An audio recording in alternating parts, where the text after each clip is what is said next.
మామూలుగా cinema hero is a hero main, director main and producers main. And same వేస్ ఈ సినిమాకి చాలా కష్టపడ్డ వర్ష చెప్పినట్టు కష్టపడ్డ మా కెమెరా టీమ్, ఆర్ట్ డిపార్ట్మెంట్కి special thanks. But I want thanks specially ఈ ఆర్టిస్టులు అందరినీ.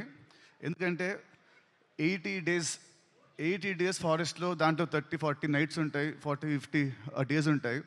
చెప్పులు లేకుండా, ఏం లేకుండా, జ్వరాలు వచ్చిన, ఫుడ్ పాయిజనింగ్ అయినా, కాళ్ళు కట్ అయినా, ఏమైనా కూడా ఎవ్రీడే మార్నింగ్ 7 షార్ట్ అంటే everyday to be on sets by 6 o'clock and morning to evening to work very hard, including the small kids. ప్రతి ఒక్కరు వీళ్ళు లేకుంటే సినిమా మధ్యలో ఎప్పుడూ అయిపోయేది. మధ్యలో వీళ్ళు పారిపోయేవాళ్ళు మా డైరెక్టర్ పెట్టిన టార్చర్కి. కానీ ఎంత పెట్టినా కూడా తట్టుకొని అందరు నిలబడి ఈ సినిమా అవడానికి వీళ్ళు one of the main pillars of the movie. So I want you all to give them a round of applause please.